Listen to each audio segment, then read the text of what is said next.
let's kind of take away from like not the non-college path, right? Sure. So like, let's say first, like, what's some like an odd thing that people really don't think about to be able to like maybe like position themselves to like land a job within the industry, within getting a manufacturing job or getting a job with a systems integrator?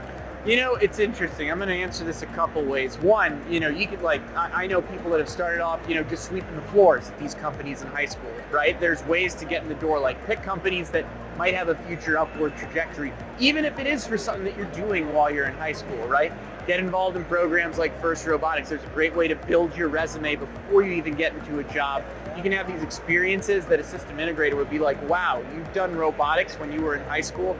That's incredible. The other thing is, don't discount any experience that you have. I've been a tour guide before. I've been a bartender before.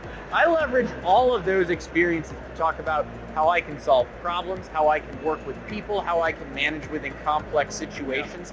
I would just say, look at every experience you get as a potential career builder. Yeah, absolutely. Like for myself, I had like a small period of time where I was a mold setter and a process technician. Yep. And like, it's not super manufacturing-y, but the process technician job really showed me how to troubleshoot things. Like, oh, okay, if we change this, if we you know go about doing it this way, that it really enhances those troubleshooting skills that you would think would really apply to like a general manufacturing. I had a friend that got a forklift certification, became a forklift driver at a brewery, and then eventually became an engineer for that brewery. So kind of exactly like the point you and I have both been making, right? Even if it seems like a non-engineering job to begin with, there are lots of different foots in the door.